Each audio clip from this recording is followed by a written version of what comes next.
We are recording. All right, all right. So yes, hey everyone, it's Richie Rich back again with another collaboration video, and I got a really, really special guest today, Antoni. Antoni, am I saying it right?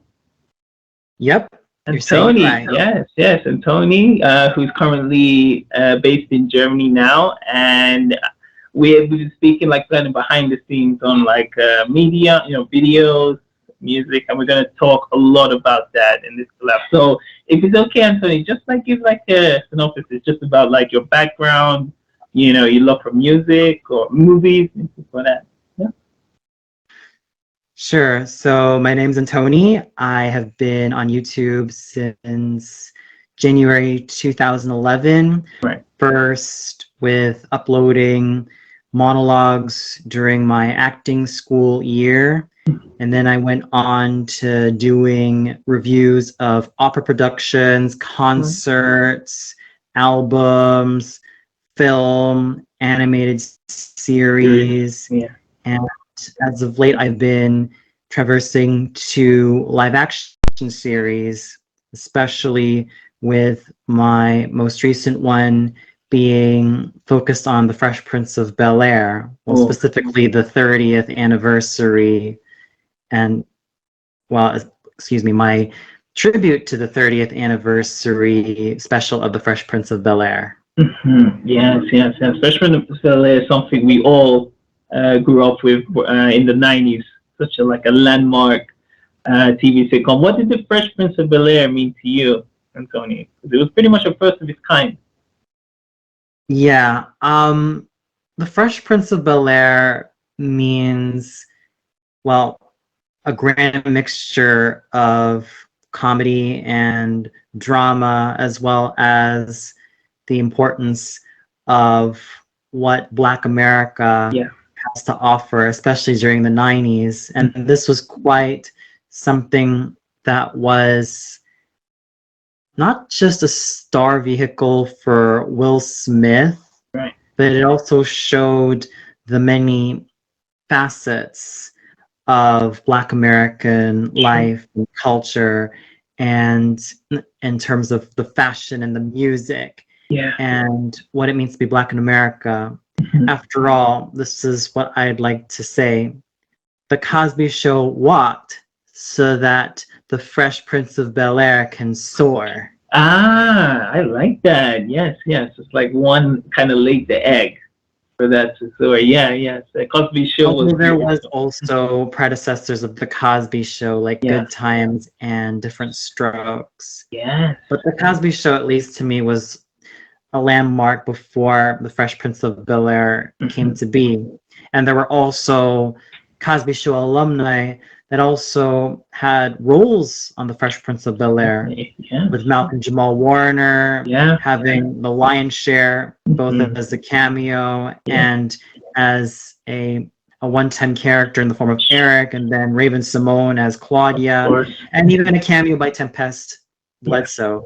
So yeah, yeah, yeah. What was your Fresh Prince ran from 1990 to 96, Antoni? What was like some of your favorite episodes, like your most like noteworthy episodes? Ever since rewatching it, my top 7 favorite episodes have to be Papa's Got a Brand New Excuse. That's number 1. Classic, classic. Oh yes, that was a classic. And then we got The Ethnic Tip. Then number 3, we have Mistaken Identity. And then, Just Say Yo from season 3. Yes, yes, yes. Carlton. Yeah. Yes, Speed. Yeah. Very emotional. You could see as Will Smith would go on to finally win the Oscar this year, and he showed like early signs of great dramatical performances. He could really touch emotion. Absolutely. And then Bullets Over Bel Air. That is another one of my favorite episodes. Then we got the first Thanksgiving episode, which I really love. Yes. And that, like when Aunt Vi came to visit. Yes, Diva. Steve, like it was clever. Oh yes. Well, but that was like the first Thanksgiving episode that I really loved, where everyone was like dancing to the the Temptations. Yes. Yeah, Yeah, interesting. ain't too proud to beg. Yeah, that's Mm-hmm. the name of the song they were dancing to. Yes, yes. Then the second Christmas episode, Okay. Christmas show. Yes, yes. Was that the one, Antoni, when they spent at the ski resort? I know they spent. Yeah, Yeah, that that was. one. Yeah, the all-time classic. Yeah, I think that episode, and I love the two-parter, the Halloween episode. Someday your Fresh Prince will be in effect. We had Oh yeah. cameos from Kadeem Hardison from Different World, Albie Shore, and Quincy Jones. For the episode, it was tremendous. No doubt about it. Yeah. And I think that was also where the cameo of Malcolm Jamal Warner was. Well, Yes. the first one. First one when he was on the phone and he said, "Would it help like if I tell them I know you will?" So yes, yes. And what did you think? Because at the time, I wasn't. I talked about this when I've done reviews on the sitcoms. Like at that time, you had Fresh Prince, you had the Martin TV series, Living Single, Family Matters, of course, In Living Color. There was so many multiple forms of sitcoms. Why do you think that era ended? Like, there's not too many like currently. What was your I don't really have a concrete answer for that, Sure. but I would like to think that it's because of competition and with other networks. And then there was also how television shows are becoming a lot more commodified during the late 90s. Mm-hmm. And it was also the turn of the century. I mean, Right. what with the late 90s coming to an end or nearing an end, the 2000s were coming, and it just seemed like everything was starting to become, a lot more commodified, and it was kind of tough for networks to find their footing. But that's just my hunch. That's just my hunch. It's really about competition and how much networks were being commodified during the time period, and with new blocks coming in, new shows coming in, new avenues that they were exploring. And one thing I've recognized is that there were also some shows, well, mostly black shows, that I've come to be reacquainted with that didn't really have too much of a fair shake, even before the late 90s. Okay. For example, we have shows like Snoops, starring Tim Reed and Daphne Maxwell Reed. Right. The second and Viv. There are some rare episodes. There are some episodes of this particular show on a channel known as Rare Gems. Right. So that's worth checking out. It was I just checked it out of my own morbid curiosity. I mean, I never even heard about it until months ago. Yes. Rare Gems. Yes, there's a the YouTube channel. It has like a lot of the rare sitcoms. Oh yes. Yeah. Another sitcom that I've been rediscovering, black sitcom that I've been rediscovering, was Rock. Rock, yes, with these names. I think it was Charles Duncan. Maybe I'm getting it right, but he appeared in Charles S. Dutton. Yeah, Charles Duncan. Yes. And his wife was played by Ella Joyce. Right. Yes, and she appeared in the latest seasons of My Wife and Kids. Yeah. I remember that. Yeah. What did you think about Rock? Because I've been wanting to review that show for the longest time. What is your on the Rock series? When I stumbled upon it, I was completely blown away at just how much the stories were able to grab me. Right. And this was something that I would have loved to watch religiously as a child, because I don't think a lot of my family members have ever heard about the show, Right. or maybe I never even heard about the show growing up until I watched a video essay by Sure. Jose about the Cosby Show, where he mentioned something like rock, and I checked it out on my own morbid curiosity. And when I saw the episode Terrence got a new gun, and then there was the PSA at the epilogue done by Charles S. Dutton himself, I knew what I was getting myself into. Yeah, that's right. What I love with Rock, as you said, Antoni, like it had episodes that it had a sprinkle a bit of comedy, but it had these messages similar to how like Different World was, about like communities and families, and also doing stuff the right way, not like taking shortcuts. Yeah. I mean, of course, the show itself was dealing with a lot of heavy issues at the time, but Fox, it aired on Fox. Could you believe it? Yeah. Yeah, because when you think about Fox, you would usually think of shows aiming towards more of a white audience. Yes. I don't know if you could agree with me on that. I would agree. Yeah. They had their demographic of audience they wanted. Yeah, I think, and the executives kind of wanted Rock to be a lot more comical, but Rock, or Charles S. Dutton, was not having any of it. He didn't want to be seen as this clown. He didn't want to be seen as this clown who was going to be the butt of the jokes. He wanted to be seen as this serious actor as well. Yes. Less buffoonery, but more taken seriously. Yeah. I mean, do bear in mind that Charles S. Dutton, he was also going through some very tough times before becoming an actor. Yeah, you're aware, Antoni, of his past before his transition to an actor. Yeah. I mean, he was dealing with crime, and he was dealing with a lot of things that were almost about to damage him, and it was tough on him. Totally tough.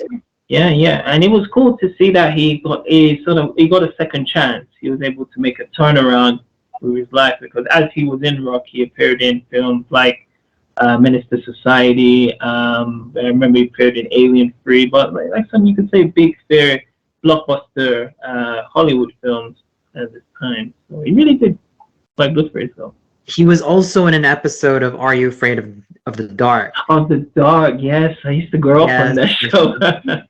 Yes, he played the ghost of Captain Jonas Cutter in the two-parter, The Tale of Cutter's Treasure. Sure. Yes, it was that and Goosebumps. I used to grow up with Fridays. They showed on Friday slots. I was leaning towards more of Are You Afraid of the Dark than Goosebumps. Right. I think because with Are You Afraid of the Dark, there was also that sense of community with the Midnight Society, whereas with Goosebumps, the difference was that it was mostly Ben Stein alone, but with Are You Afraid of the Dark, you kind of feel that sense of community with the Midnight Society.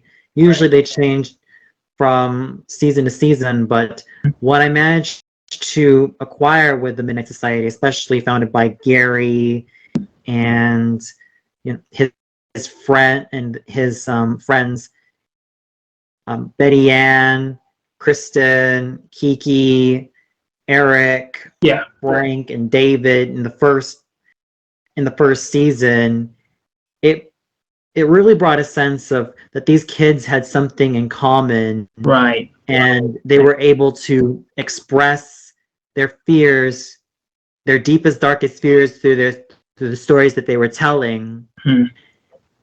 I think my most favorite Midnight Society member, well, it has to be a tie between Gary, because he's not just the leader, but he's also someone who is worldly and intelligent, Right. and who won't take crap from anybody. Yeah, makes a stand. And I also love Kiki. Yeah, Kiki. I mean, the thing about Kiki that I love the most is that her stories revolve around broken promises and pasts that have been damaged, but it's up to that said character to not commit that same mistake. Because if the character in Kiki's story dare commit the same mistake, they repeat history. But I also love Betty Ann. I mean, she's got some of the coolest stories ever. Yeah. And her whole fascination of the macabre and even the geeky stuff like comic books and even nature, especially in her story, The Tale of the Chameleons, absolutely brilliant. But my least favorite member, and I know that sounds like a very popular opinion, has to be Eric. Right. You know, because Eric is, when they say Are You Afraid of the Dark, like, Eric is my first go-to character. Yeah, I think the reason why Eric got booted out during season 2 probably might have something to do with how fans perceived him. I think it must have been the fan reception. Either that or Jacob Tierney wanted to do other projects aside from Are You Afraid of the Dark? I think either was that or it's just fan reception, because how Eric presented himself in Are You Afraid of the Dark was that he came off as smarmy and great word. Yeah, full of just an overall joyless personality he had. But I never met Jacob Tierney in real life. I'm sure he's a cool guy, and he's been doing rather well in terms of his filmography. But yeah, I think Eric is one of the classic cases of loving the actor, but totally not liking the character. Yes. And it's happened in many long-running sitcoms or series where they've made a change of character. Even going back to, as we mentioned, Fresh Prince, they changed the mother, Vivian Banks. What did you think of that when they used one season, it was the old Vivian, and the next season they changed it? Oh my goodness. I even made a video about it where I made a look back on the whole Aunt Viv cast change. And I can't help but feel sorry for what Janet Hubert was going through at the time. I mean, knowing her side of the story and just all the crap that she had to deal with behind the scenes, with her being pregnant around season 3, and then her new contract being, in her words, rather rubbish. And even the relationship with Will, because Will at this time in the early 90s, Will and Alfonso, it could be disruptive a bit. And it got to the point where after she got pregnant, it felt like she couldn't really confide to anybody, not even James Avery or Joseph Marcel or Karen Parsons, let alone Tatiana Ali. It just seemed rather sad hearing all of that come out of Janet Hubert, because as we all saw in Janet Hubert's portrayal of Aunt Viv, she was a strong career woman who could actually stand toe-to-toe with Uncle Phil. She not only stayed strong for him as well as the family, but she was a woman who was more than capable of taking care of herself. And she managed to be the type of mother that not just Black kids wanted and needed and appreciated, but anybody, no matter what race or creed or belief. That's how I saw Janet Hubert's Aunt Viv. Yeah. And I think Janet Hubert being replaced by Daphne Maxwell Reid, I believe this also put the writers in a really tough position. But it was even evident in season 3. Aunt Viv was starting to make less appearances. Yeah. And I think it's just because the writers did not know what they were going to do next. I mean, obviously, the kids were growing up. We're talking Hillary, Will, Carlton, and Ashley. The kids were obviously growing up. Yeah. Uncle Phil has a new career as a judge. Yeah. And not just being a lawyer. And it seemed like with all these new stories coming about, it seems like Aunt Viv was taking a backseat in season 3. Yeah, she felt mostly like a side character. It wasn't like the main part of the family. It's just episodes never really centralized around Aunt Viv. You had episodes for Ashley, Hillary, Carlton, Philip, even Jazz. Even Jazz had episodes. But that's what I mean when I say that the kids were growing up. Yeah. I count Hillary as a kid, despite her being a 20-something, because she herself is in that roof. She is in that roof with her dad and her mom and every adult around her.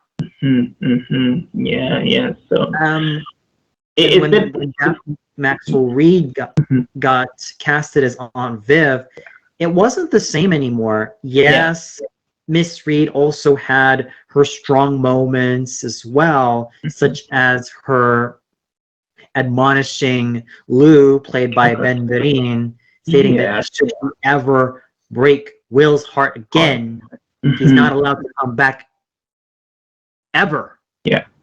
And then came another favorite episode of mine, It's a Wonderful Lie, where she had a firm talking to with Ashley. Yes. About what she did. That was another strong moment by Daphne Maxwell Reid's Aunt Viv. I know that if Janet Hubert had remained as Aunt Viv, I think Papa's Got a Brand New Excuse would have been just as impactful. But I think this was the moment, because we're looking at father-son relationships. Yes. Yeah.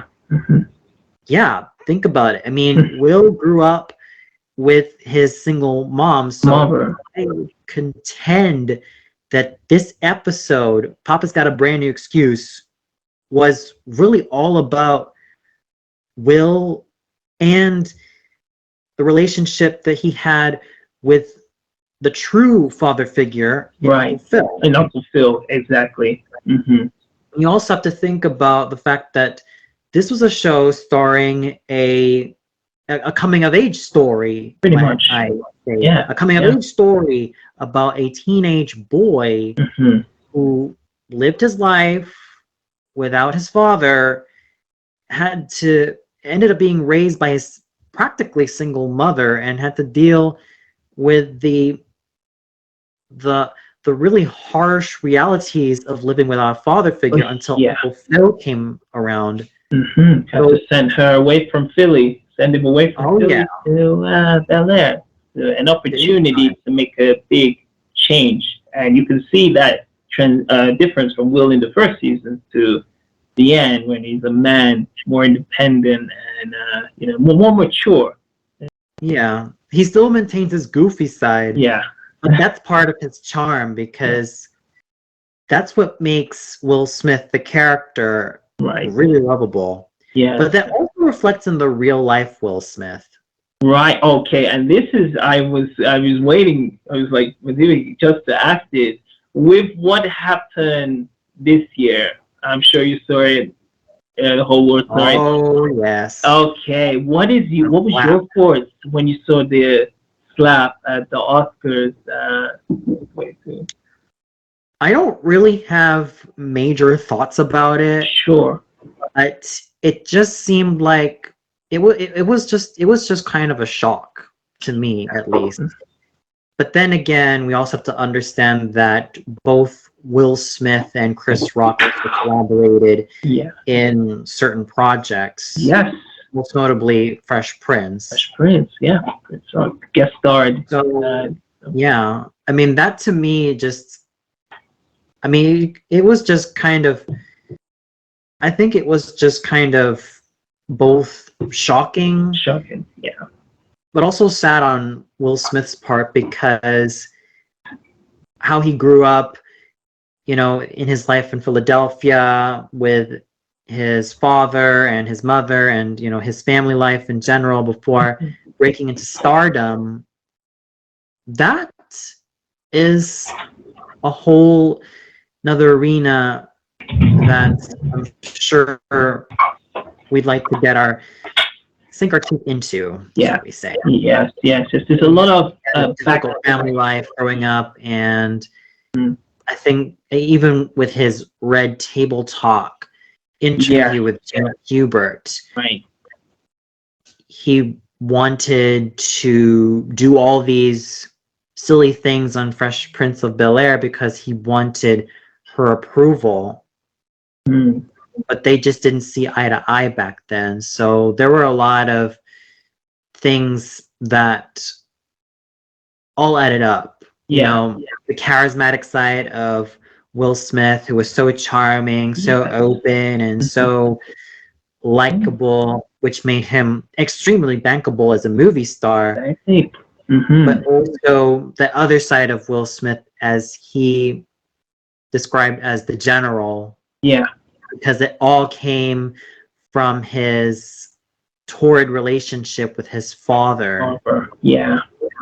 So maybe that's also why that moment in Papa's Got a Brand New Excuse was effective, because Will Smith might have said that he had a great relationship with his father, but there were also some tough times that he went through. It felt so real when you watch that scene. And I even watched it a couple of days back, and it just felt, you're just glued to Will Smith's performance. You know, like he really soothes his emotions, and he's coming from a dark place.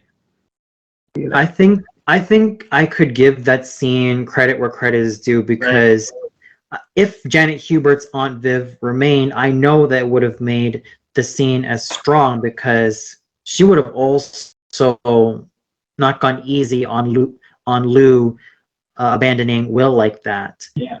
But I think with Daphne Maxwell Reid subtly reprimanding Lou about his actions and letting James Avery rip Ben Vereen a new one, or more appropriately, Uncle Phil ripping Lou a new one with his words, I think that was just as effective, because it just shows you right there that we are looking at a teenage boy who practically grew up without a father.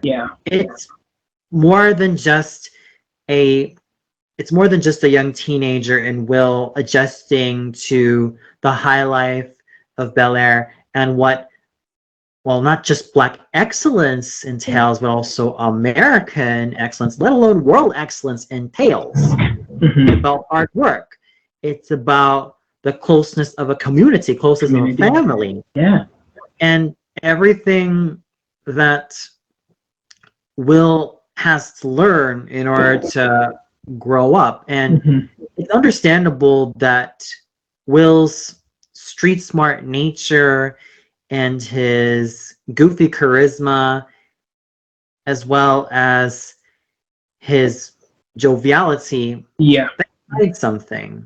They hide something. And I think Papa's Got a Brand New Excuse perfectly encapsulated that.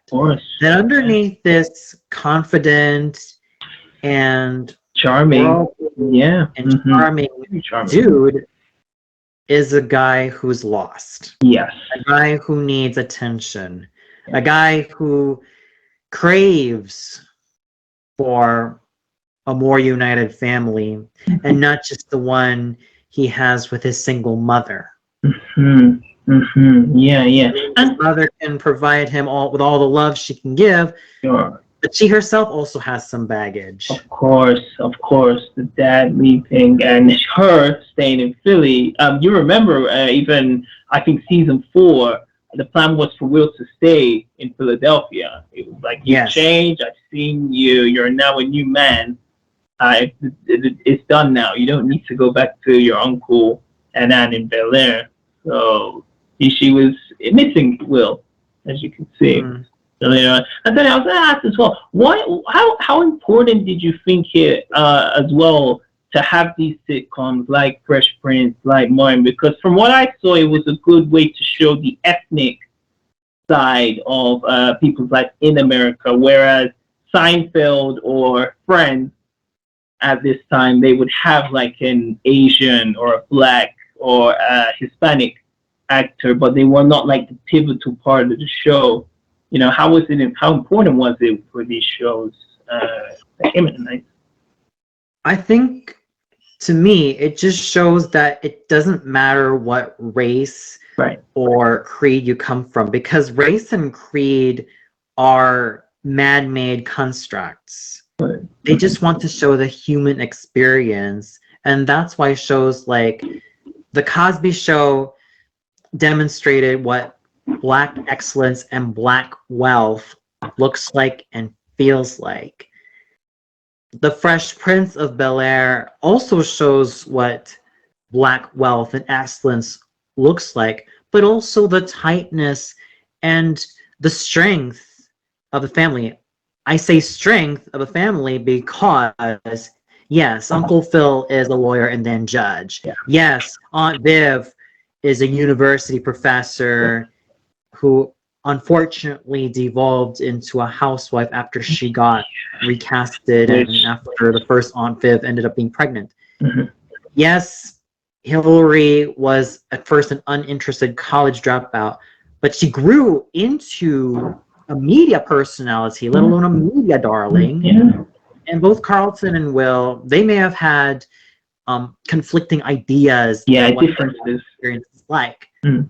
And yes, Ashley was slowly coming to her own from being this lovable tween to a more precocious and opinionated teenager. Mm-hmm.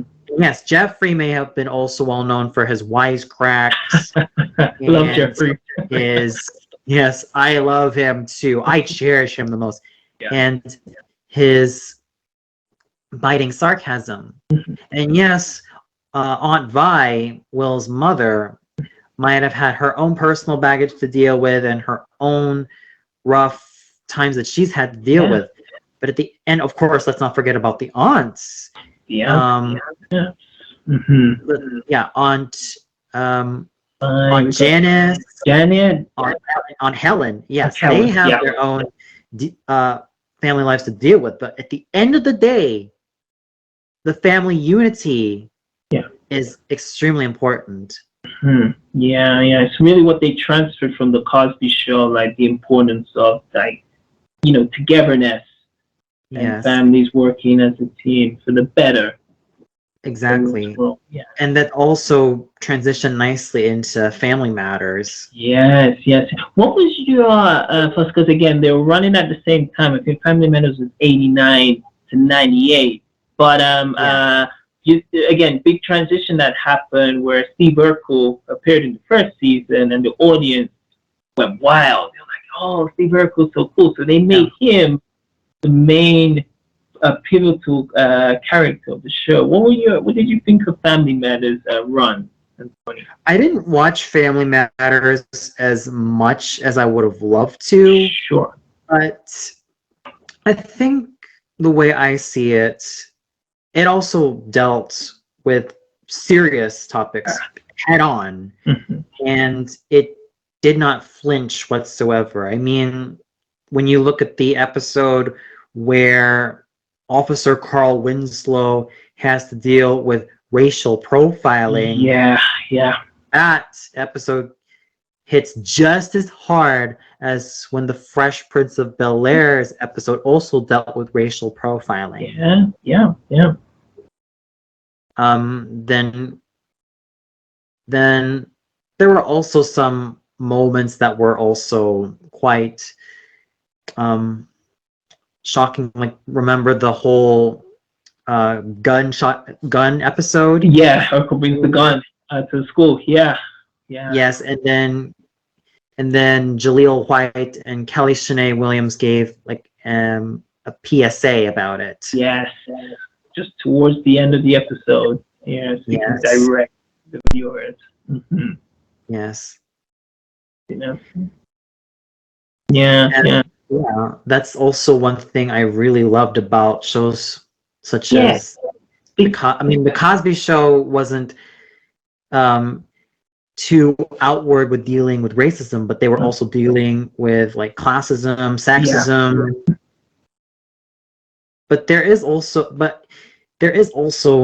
that underlying reality that the Huxtables were going through, like with Claire Huxtable. If you remember that episode where Claire was in a conference with other white men talking about American society, and the white men were saying that, oh, let's just take care of all this when we talk about the black problems and the problems with women. Put in a category. Yeah. Oh yeah, she fired back the best way she could. I think it just shows you right there that while the Cosby Show was an example of a show that wasn't too outward with dealing with systemic racism, that episode showed what it could look like. Yes. It was also dealing with stuff like sexism, and what it means to strive for excellence. Sexism in terms of Elvin. I mean, he's basically the fan unfavored character of the Cosby Show. I mean, Jeffrey Owens, he was oddly charming in that part. I loved him. But Elvin is the classic case of, oh gosh, this guy is freaking hopeless. Not supposed to amount to anything great. Yeah. But I also contend that, you know, what the Cosby Show could do, the Fresh Prince of Bel-Air managed to do a million times better. Yeah. As you said, as you mentioned it before, it was like the starting off phase. We needed one to help the other one soar. Yes. So it was amazing to see the progression. Even going on to that, we talked about a bit of like when they started to end, but then like around 2010s there was this just surge of reality television. I'm sure you're aware the reality, different types of shows, Keeping Up with the Kardashians, the Real Housewives of Atlanta. No, please do not remind me about the freaking Kardashians. Yeah. I'm sorry, but I was never a fan of them. Never. And anyone who has gone to study or work on their craft, they can really despise that, because I can kind of see where that's from, because they are talentless. Like, if we're just keeping it honest, like, what are you popular for? Like, what are they gonna write down in your legacy? Like, what you able to achieve? But then again, Kim Kardashian, I think she tried out for law school at the time. Sure. Yeah, I think she tried out for law. I think she tried out for law school, so she at least had that going for her. But ultimately, oh my gosh, how they presented themselves. They present themselves as phonies. Yeah. Frauds. Shysters. Yes. It's insane. I'm sorry if I have to say that, but it feels like they've presented themselves disingenuously. Yeah, that's right. There's no integrity there, I feel, and there's a lot of like copycats that came in with the wave of these reality stars, because I feel the reality and also the social media, Antoni, kind of blended in. You cared more like how many kind of followers you get, opposed to where is the work, where is the the quality of where you well, yeah, Yeah, it's a perennial popularity contest. exactly. Yeah, yeah, It's like you work hard on your image, but yeah. okay, fine. We see a pretty picture. Hmm. But what about the actual stuff that you do, whether Yeah. it's for the arts or for politics or whatever? Where's that? Hmm. Or not just politics, but like Yeah. media and all of that. Like the overall entertainer. I feel like Mm. again that just went away because before it would be like they used to say like Will Smith was like the triple threat. He had the music, he was like funny, and he could also be like just blockbuster star. So Yes. us guys, especially me, being a black person, you really appreciated seeing someone like that because he inspired a whole generation of like actors even now coming into the Mm. industry. Even Janet Hubert in her prime, I mean, she Yes, was a Broadway star. The actually, beautiful mezzo voice. yeah, yeah, yes, yes. The episode when she You was should dancing, you should that see was her sing Minnie the Moocher alongside Catherine Buffalo. yeah, And there were two other gentlemen.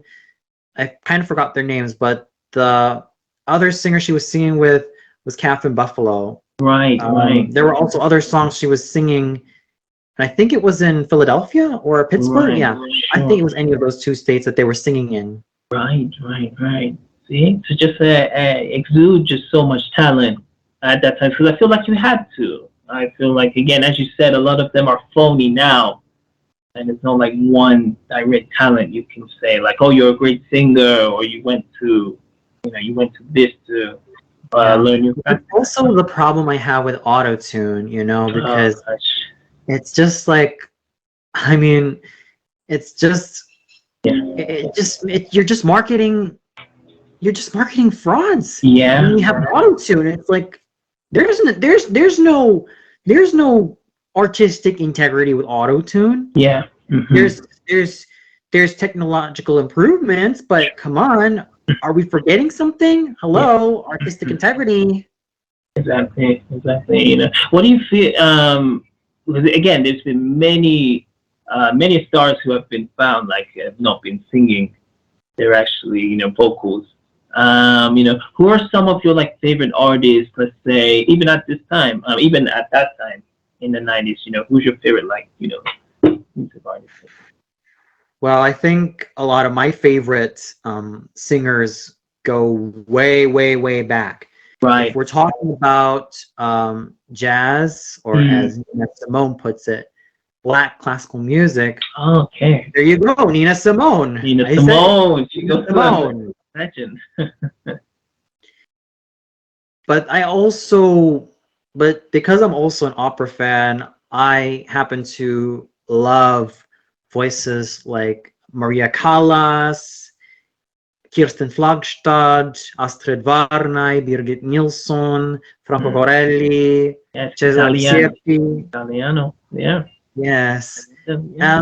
And also the likes of Andrea Guillot, who is a French soprano, Oh, okay. and Jenny Michaud, French coloratura soprano, and even way back, Luisa Petrazzini, Giacomo Lauri Volpi, and Lotte Lehmann, and who else? Ezio Pinza, Oh, yes. and Lawrence Tibbett, and Kerstin Thorborg, and Karin Bransell. That's a litany of my favorite opera, and it's yeah. Because it's just that again at that time the classical music it just meant something more. And like when you used to hear the operatic tunes or even like the jazz. Like, I'm a big fan of jazz Me music, too. especially when they blend it into like the TV series or even the movies. Especially what the '90s films used to have. Mm. And I also love singers like Little Eva, Okay, for Emotion, right, yes. yeah. And who else? The Temptations. I think it's really and let's not forget about James Brown and Ray Charles. Ray Charles, the It's legendary, really iconic. thanks to the Cosby Show and the Fresh Prince of Bel-Air that I have appreciated these artists a whole lot more. Oh, and let's not forget about Patti LaBelle. Patti LaBelle, yes. Gorgeous best voice. Yeah. Beautiful coordination. And the fact that she was able to let her notes ring all throughout those registers, whether it's the chest tones or her head voice or even the high notes, she just lets it all out with pure abandon. Yeah. There was even one moment where she didn't even need a microphone. All came in. It's just that when she would like present a voice. Just a second. Yeah, sure. Just a second. No problem. No problem. Right back. Sorry.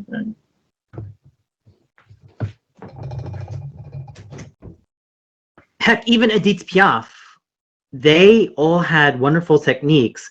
And what do we see, unfortunately, these days? Well, technique and actual talents are pretty much a rare breed. Rare, yeah. Put in the back burner now, yeah. Yeah. But I also contend that it's also similar to, film and acting and even martial arts. It just seems like it's a little bit more about popularity and less about the proper technique. Yeah, it's like the arts. Like there was somewhere in like the 2010s, I remember seeing it where the art just got put in the back. As you mentioned, film, a lot of them go for using like the green screen, wherever then using practical effects. It just changed to now we could just use CGI. Let's just input it, and that it changed. And even if you go into the singing, like we can just use these auditors to boost someone's voice rather than when they had to Mariah Carey like scream to get the last person in the back row. So it's a big change. Yeah, but I also contend that that's kind of also similar to anime because with anime, it seems like the ones that have been selling are usually isekai and any anime that has an abusive female character. Yeah. And just shouting at the male character for whatever petulant reason. Yeah. I mean, anime series with actual storytelling and, thrilling plots that involve strong fight scenes and a lot of the drama, the human drama. It's almost like a rare breed, but you have to look really hard to find them. Yeah. It's rare. I love Cowboy Bebop. Oh gosh, no, Cowboy Bebop is a major.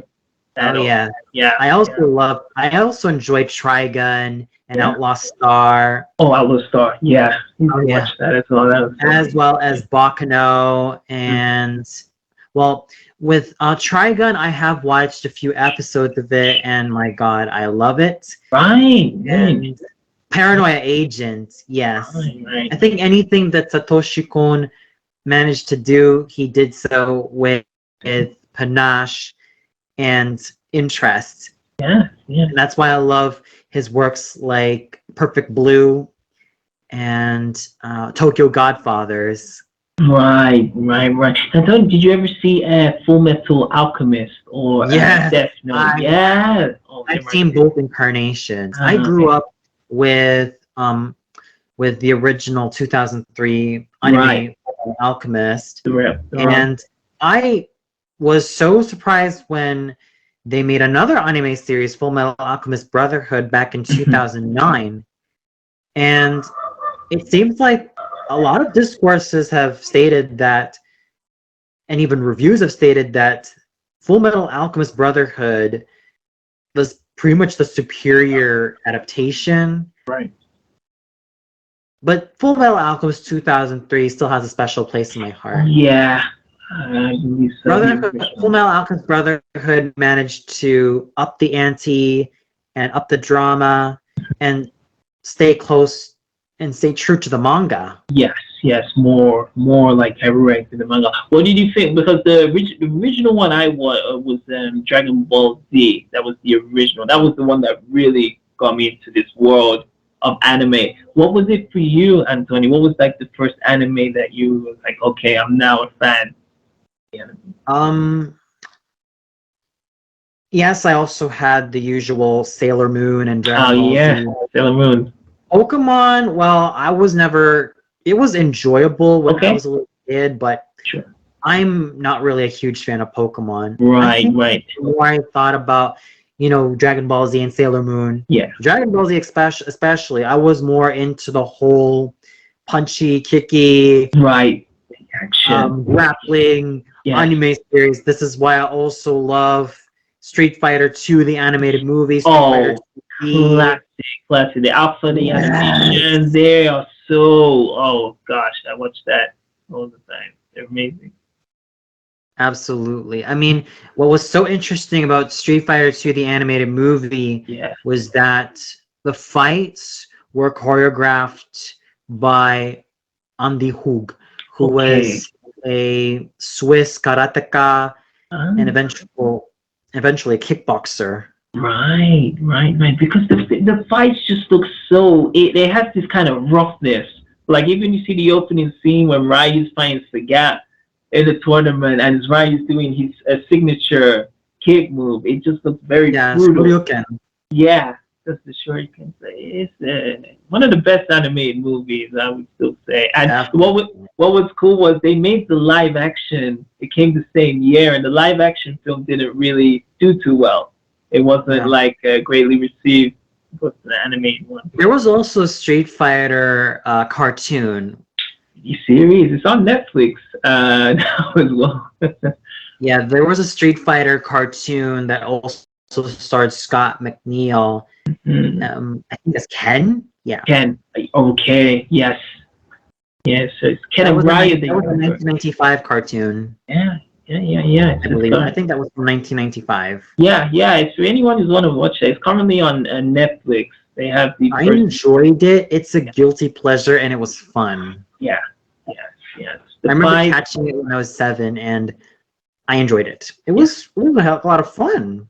Mm-hmm. There's just something about those anime, and with the as you said like Dragon Ball Z. Did you watch like the new installment, the Dragon Ball Z Super or the Resurrection of F or Battle of the Gods? Did you I've like only it? seen clips of it. I've Okay, only seen clips of it. I'm right, just right. kind of out of the loop with Dragon Ball Z because Sure, sure. I hate to say this, but it's overrated. All right. Yeah, Dragon Ball Z is rather overrated Right, right. because if you look beyond stuff like Dragon Ball Z, there are other stronger Yeah. fighting anime out there like And, Hokuto no Ken or Fist of the North Star, hmm, Street Fighter 2, the animated movie, I would even say the Street Fighter fight. 2V. Yeah, I would even say the fights in Tony and Cowboy Bebop. It's just more realistic and consistent when you're seeing Yeah. like Spike Spiegel hunt these bounties. It's just so again the choreograph is amazing. Yes. We also have to remember that Spike Spiegel is also kind of an XP of Bruce Lee. Yes, you can That's see why that. a lot of moves seem rather familiar because unless you grew up with Bruce Lee, you would probably not recognize it if you didn't grow up with him. But if you grew up with him, you automatically recognize those moves. Of course, yes, yes, yes. The way he's moving, it's like the Jeet Kune Do. Yes. Yes, Chikundo, yeah, yeah, yes, okay. So nice and that. So yeah, no, Antoni, this is great. We definitely have to make another definitely talk, because again, I want to get more into like the, all forms of media and music. So Antoni, where can they find you? Like if they wanna check your videos or message you, what's the best like social media they can find you? You can find me on YouTube. You can find me on DeviantArt. You can find me on Twitter, Facebook, Instagram.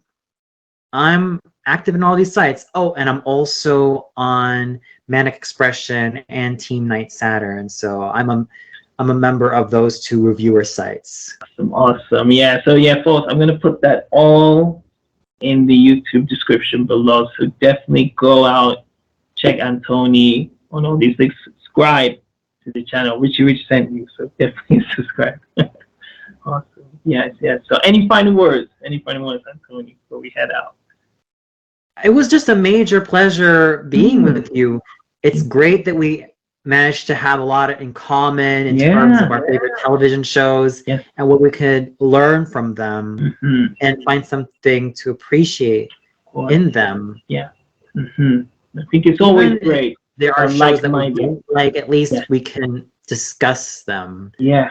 Yeah, yeah, yeah. I think it's always great when you've seen like the same series, like Fresh Prince, and you can agree on some things, and some things you can see it from another perspective. Like, okay, Definitely. why do you feel different, and what's your opinion on this? So I think it's amazing to have these conversations with fellow creative content, creating content as well. Mhm. Awesome, awesome. Yes, yes. So yes, no, Antoni, as I said, there will be more collabs. Definitely go out, support Antoni. All his links will be in the description below. And once again, really appreciate for taking time to come on this collab. That's cool. Awesome, awesome. Well, thanks for having me, Rich. Yes, anytime, Antoni. So yes, folks, hope everyone's well, enjoying their weekend, and we'll see you on the next one. Peace. See you.